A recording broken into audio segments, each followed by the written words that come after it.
Football জগতে রেকর্ডের কথা আসলে আমাদের মাথায় সবার আগে লিওনেল মেসি এবং ক্রিস্টিয়ানো রোনালদোর কথা আসে। কিন্তু নীরবে মরুভূমি থেকে উঠে আসা মিশরের রাজা এমন এক রেকর্ড গড়েছেন যা লিওনেল মেসি এবং ক্রিস্টিয়ানো রোনালদোকেও হার মানিয়েছে।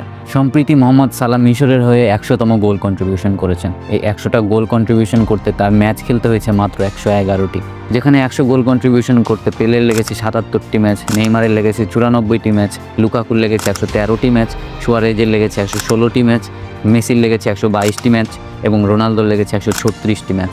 সেখানে মোহাম্মদ সালাহ মাত্র ১১১টি ম্যাচে ১০০ গোল কন্ট্রিবিউশন করেছেন, ৬৫ গোল এবং ৩৫ অ্যাসিস্টের সংমিশ্রণে। মোহাম্মদ সালাহর এই অ্যাচিভমেন্টটা এত স্পেশাল কেন? তার কয়েকটি কারণ আছে। তার মধ্যে একটা হচ্ছে টিম সাপোর্ট।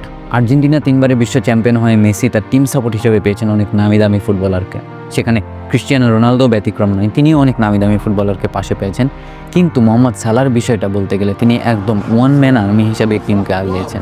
একজন রাইট উইঙ্গার হিসাবে ১১১ ম্যাচে ১০০ গোল কন্ট্রিবিউশন কিন্তু কোনো চারটিখানি বিষয় না। এখন প্রশ্ন হচ্ছে, তাহলে কি মোহাম্মদ সালাহ মেসি এবং রোনালদোর চেয়ে বেটার? উত্তর হচ্ছে না। কিন্তু কনসিস্টেন্ট পারফরম্যান্স হিসেবে নিজের জাত চেনাতে মোহাম্মদ সালাহ একটু কমতি রাখেননি। এরকম কনসিস্টেন্ট পারফরম্যান্সই বলে দেয় কেন তিনি লিভারপুল এবং মিশরের প্রাণভোমরা। অনেকে তাকে ফ্যারো বলে, অনেকে বলে ইজিপশিয়ান কিং।